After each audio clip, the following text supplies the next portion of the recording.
Hi ಎಲ್ಲರಿಗೂ, ಇದು Tejaswini Ramesh. February 2 Sunday morning vlog ಇದು. ನಮ್ಮ ಮನೆಯವರು ಇವತ್ತು ಅರ್ಧ ಕೆಜಿ ಬಾಂಗಡೆ ಮೀನನ್ನು ತೊಗೊಂಡು ಬಂದಿದ್ದರು. ನಾನು ಬಾಂಗಡೆ ಮೀನನ್ನು ಎಲ್ಲದನ್ನು ನೀಟಾಗಿ ಕ್ಲೀನ್ ಮಾಡ್ಕೊತಾ ಇದ್ದೀನಿ. ನಮ್ಮ ಮನೆಯವರಿಗೆ ಸಮುದ್ರದ ಮೀನುಗಳು ಅಂದರೆ ತುಂಬ ಇಷ್ಟ. ಹಾಗಾಗಿ ಸಂಡೇ ಮಾತ್ರ ನಮ್ಮ ಮಂಡ್ಯದಲ್ಲಿ ಫ್ರೆಶ್ ಆಗಿ ಮೀನು ಸಿಗುತ್ತೆ, ಸಮುದ್ರದ ಮೀನು. ಮಾರೋದು ಕೂಡ ಒಬ್ಬರು ಗೋಪಾಲ್ ಅಂತ ಹೇಳಿ. ಅವ್ರ ನಂಬರ್ನ ಡಿಸ್ಕ್ರಿಪ್ಷನಲ್ಲಿ ಕೊಟ್ಟಿರ್ತೀನಿ. ಇನ್ ಕೇಸ್ ಯಾರಾದರೂ ಮಂಡ್ಯದವರಿದ್ದರೆ ಕಾಂಟ್ಯಾಕ್ಟ್ ಮಾಡಿ.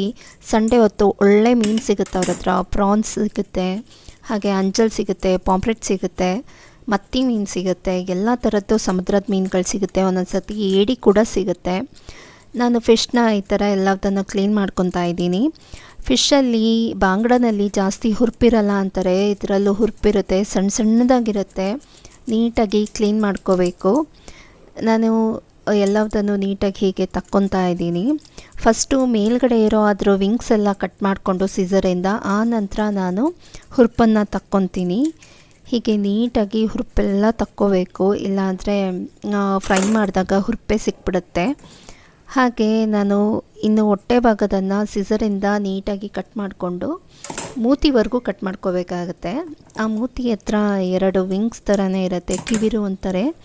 ಅದನ್ನು ಇಟ್ಕೊಂಡು ನೀಟಾಗಿ ಎಳೆದ್ರೆ ಹೊಟ್ಟೆ ಭಾಗದ್ದೆಲ್ಲ ಒಂದೇ ಸತಿ ಬಂದುಬಿಡುತ್ತೆ. ಒಂದೊಂದು ಸತಿ ಕಟ್ಟಾಗುತ್ತೆ, ನನಗೂ ಹಾಗೆ ಕಟ್ಟಾಯ್ತಿಲ್ಲಿ. ನೆಕ್ಸ್ಟ್ ಟೈಮ್ ಮತ್ತೆ ನಾನು ಇಟ್ಕೊಂಡು ಎಳೆದಾಗ ನೀಟಾಗಿ ಬಂತು. ಇಷ್ಟು ಕ್ಲೀನ್ ಮಾಡಿಕೊಂಡ್ರೆ ಹೊಟ್ಟೆ ಭಾಗದ್ದೆಲ್ಲ ನೀಟಾಗಿ ಕ್ಲೀನಾಗಿರುತ್ತೆ, ಇನ್ನೇನು ಕಸ ಇರೋದಿಲ್ಲ. ಮೀನು ಕ್ಲೀನ್ ಮಾಡೋದು ತುಂಬ ಈಸಿ, ಮನೆಯಲ್ಲೇ ಅಚ್ಚುಕಟ್ಟಾಗಿ ಮಾಡ್ಕೋಬೋದು. ಹೀಗೆ ಕ್ಲೀನ್ ಮಾಡಿ ಅದನ್ನೆಲ್ಲ ತೊಳೆದು ಎತ್ತಿಟ್ಕೊತೀನಿ. ಇನ್ನು ಉಳಿದಿರೋ ಮೀನುಗಳನ್ನು ಹೀಗೆ ಕ್ಲೀನ್ ಮಾಡಿಕೊಂಡು ತೊಳೆದು ಎತ್ತಿಟ್ಕೊತೀನಿ. ಮೀನನ್ನು ಒಂದು ಸತಿ ಕ್ಲೀನ್ ಮಾಡೋದ್ರಿಂದ ಕ್ಲೀನ್ ಆಗೋದಿಲ್ಲ. 1-2 ಸತಿನಾದರೂ ನೀರಿನಲ್ಲಿ ನೀಟಾಗಿ ತೊಳ್ಕೋಬೇಕು. ಬಟ್ ಮೊದಲನೇ ಸತಿ ನಾವು ಹೊಟ್ಟೆ ಒಳಗಿಂದೆಲ್ಲ ತೆಗೆದಾಗ ಹೊಟ್ಟೆ ಭಾಗದಲ್ಲಿ ಕಹಿ ಇರುತ್ತೆ, ಅದನ್ನು ಮಾತ್ರ ನೀಟಾಗಿ ಕ್ಲೀನ್ ಮಾಡ್ಕೋಬೇಕಾಗತ್ತೆ. ಆನಂತರ ಎಷ್ಟೇ ಕ್ಲೀನ್ ಮಾಡಿದ್ರೂ ಅದು ಹೋಗೋದಿಲ್ಲ, ಕಹಿ ಅನಿಸುತ್ತೆ. ಒಂದು ಮೀನನ್ನು ನಾನು ಈ ಥರ ಪೀಸ್ ಮಾಡ್ಕೊಂಡಿದ್ದೀನಿ, ಒಂದು 3 ಪೀಸ್ ಮಾಡ್ಕೊಂಡಿದ್ದೀನಿ ಒಂದು ಮೀನಲ್ಲಿ. ಆನಂತರ ಹುಣಸೆ ರಸ, ಅರಿಶಿನದ ಪುಡಿ, ಉಪ್ಪು ಹಾಕಿ ಒಂದು 10 ನಿಮಿಷ ನೆನೆ ಹಾಕಿ ಆನಂತರ ಮತ್ತೆ ನೀರಲ್ಲಿ ತೊಳ್ಕೊತೀನಿ ಇದನ್ನು. ಇನ್ನು ಮಸಾಲೆಗೆ ಈರುಳ್ಳಿ, ಟೊಮೆಟೊ, ಹಸಿ ತೆಂಗಿನಕಾಯಿ ತುರಿ, ಶುಂಠಿ, ಬೆಳ್ಳುಳ್ಳಿ, ಕರಿಬೇವನ್ನು ಹಾಕಿ ಹುರ್ಕೊತಾ ಇದ್ದೀನಿ. ಸಾಂಬಾರು ಪುಡಿನೂ ನಾನು ಒಟ್ಟಿಗೆ ಹಾಕ್ಬಿಟ್ಟಿದ್ದೀನಿ.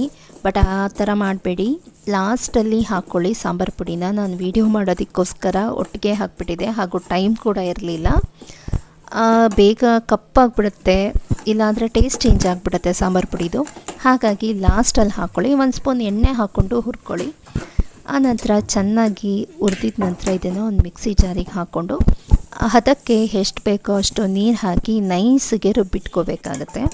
ಮತ್ತು ನಾನು ಹುರಿದಿರೋ ಅಂಥ ಬಾಣಲಿನೇ ನಾನು ಒಗ್ಗರಣೆಗೆ ಇಟ್ಕೊತಾ ಇದ್ದೀನಿ.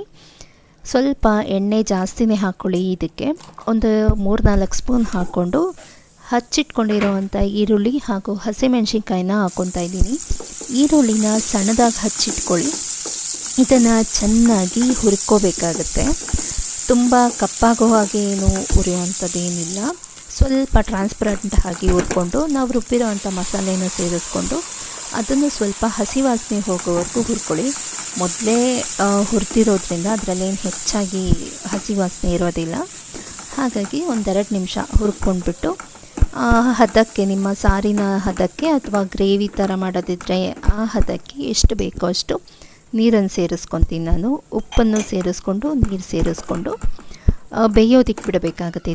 ಇದನ್ನು ಚೆನ್ನಾಗಿ ಒಂದು 5-6 ನಿಮಿಷನಾದರೂ ಬೇಯಿಸ್ಕೋಬೇಕು. ಹೀಗೆ ಚೆನ್ನಾಗಿ ಹುರ್ಕೊಂಡ ನಂತರ ನಾನು ಲಿಡ್ ಕ್ಲೋಸ್ ಮಾಡಿ 1-2 ನಿಮಿಷ ಬೇಯೋದಕ್ಕೆ ಬಿಡ್ತೀನಿ. ಆನಂತರ ಮತ್ತೆ ಲಿಡ್ ಓಪನ್ ಮಾಡಿ ಚೆನ್ನಾಗಿ ಕುದಿಯೋವಂಥ ಟೈಮ್ನಲ್ಲಿ ನಾನು ಹುಣಸೆ ರಸನ ಸೇರಿಸೋದಿಲ್ಲ. ಕೊಡಗು ಭಾಗದಲ್ಲಿ ಕಾಚುಪುಳಿ ಅಂತ ಹೇಳಿ ಸಿಗುತ್ತೆ, ಇದು ಒಂದು ಹಣ್ಣಿನ ಎಕ್ಸ್ಟ್ರಾಕ್ಟ್ ಆಗಿದೆ, ಅದನ್ನು ಬಳಸ್ತೀನಿ. ಇದನ್ನು ಸ್ವಲ್ಪ ಬಳಸಬೇಕು, ಹೆಚ್ಚಾದರೆ ತುಂಬ ಹುಳಿ ಆಗಿಬಿಡುತ್ತೆ. ಸ್ವಲ್ಪ ಬಳಸೋದ್ರಿಂದ ತುಂಬ ಟೇಸ್ಟ್ ಚೆನ್ನಾಗಿ ಬರುತ್ತೆ. ನಾನು ಮೀನಿನ ರೆಸಿಪಿಗಳಿಗೆ ಜಾಸ್ತಿ ಇದನ್ನೇ ಬಳಸೋದು, ತುಂಬ ಚೆನ್ನಾಗಿರುತ್ತೆ. ಹಾಗೆ ಅವರು ಈ ಕಾಚುಪುಳಿನ ಚಿಕನ್ ಹಾಗೂ ಫೋರ್ಕಿಗೆ ಹೆಚ್ಚಾಗಿ ಬಳಸ್ತಾರೆ ಕೊಡಗು ಭಾಗದಲ್ಲಿ. ಹೀಗೆ ಚೆನ್ನಾಗಿ ಸಾಂಬಾರೆಲ್ಲ ಬೆಂದ ನಂತರ ನಾನು ಮೀನುಗಳನ್ನ ಸೇರಿಸ್ಕೊತಾ ಇದ್ದೀನಿ. ಮೀನೆಲ್ಲ ಹಾಕಿದ ನಂತರ ನಾನು ಸ್ವಲ್ಪ ಕೊತ್ತಂಬರಿ ಸೊಪ್ಪನ್ನು ಸೇರಿಸ್ಕೊತೀನಿ. ಕೊತ್ತಂಬರಿ ಸೊಪ್ಪು ಹಾಕಿ ಲಿಡ್ ಕ್ಲೋಸ್ ಮಾಡಿ 1 ನಿಮಿಷದ ಕಾಲ ಇದನ್ನು ಜೋರು ಕುದಿನಲ್ಲಿ ಕುದಿಸ್ಕೊಂಡ್ರೆ ಸಾಕಾಗುತ್ತೆ. ಬಾಂಗಡೆ ಮೀನು ಸಾಫ್ಟ್ ಇರೋದ್ರಿಂದ ಬೇಗ ಬೆಂದುಬಿಡುತ್ತೆ. ಹೀಗೆ ಸ್ಟವ್ ಫ್ಲೇಮ್ ಆಫ್ ಮಾಡಿಕೊಂಡು ನೀವು ಚೆಕ್ ಮಾಡ್ಕೊಳ್ಳಿ, ಮೀನೆಲ್ಲ ತುಂಬ ಸಾಫ್ಟಾಗಿ ಬೆಂದಿರುತ್ತೆ. ಆನಂತರ ನಮ್ಮ ಮನೆ ಗಿಡಕ್ಕೆ ಯಾಕೋ ಫಂಗಸ್ ಆಗಿತ್ತು, ವೈಟ್ ಆಗಿಬಿಟ್ಟಿತ್ತು ಎಲೆಗಳೆಲ್ಲ, ಹಾಗೆ ಸತ್ತೋದಂಗೆ ಆಗಿತ್ತು ಕೆಳಗಿನ ಎಲೆಗಳೆಲ್ಲ. ಅದಕ್ಕೆ ಸ್ವಲ್ಪ ಹೋಮ್ ರೆಮಿಡಿ ಮಾಡೋಣ ಅಂಥೇಳಿ ಮಾಡ್ತಾಯಿದ್ದೀನಿ.